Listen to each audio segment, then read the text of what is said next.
Tomorrow, my husband's going on a fishing charter and I volunteered to make the lunches, so I'm going to show you guys how I make my version of those viral chopped sandwiches. They are absolutely delicious. This does require the big boy cutting board because we're going to do a lot of chopping. There's 5 grown-ass men going on a fishing charter and I'm going to make a bunch of sandwiches to make sure that nobody goes hungry. I'm going to start with my ham. Basically, you're just gonna lay your meats straight on the cutting board. I like to layer the meats. I mean, I'm not sure why. It's gonna get chopped up anyways, but next I'm gonna add pepperoni, and again, just throw it in a pile. Add provolone. Last time I used salami instead of pepperoni. It turned out really good, but I don't think they had salami at Sam's Club. Add a layer of turkey, and then I'm just gonna repeat layering the meats until I think that I have enough meat. I'm not sure how much that is, but we're just gonna keep going. Now that we have the mountain of lunch meat, we're gonna take a really sharp knife, and we're just gonna start chopping into the meat.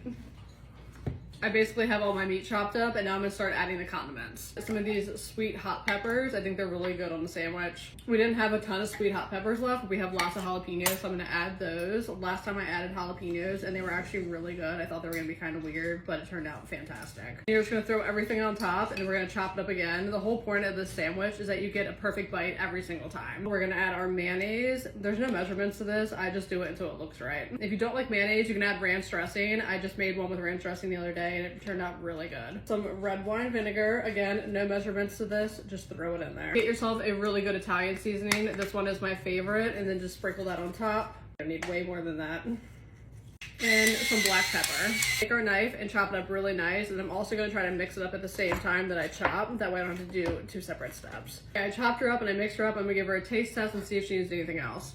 More red wine vinegar. So a lot of people add lettuce, tomato, and onion to this, and I'm making this for tomorrow, and I find if I make it a day in advance and let it sit, then all that gets soggy and the sandwich just sucks, so I'm not adding that. It's all chopped up, and I'm gonna give her a taste test. I got these hoagie rolls from Sam's Club, and they look delicious. You're just gonna slop this right on there. I know it looks weird, but the sandwich is so delicious. Like, every single bite that you get is just, it's heaven. You cannot tell me that is not absolutely beautiful. No way I can eat this whole big ass sandwich. I'm gonna chop it in half so my husband can have the other half. So good. I had to pull out the big guns to get this into a storage bowl. I'm gonna put it in a storage bowl, and then tomorrow morning I'm gonna make the sandwiches. That way they don't get soggy. That is my version of the chopped sandwiches.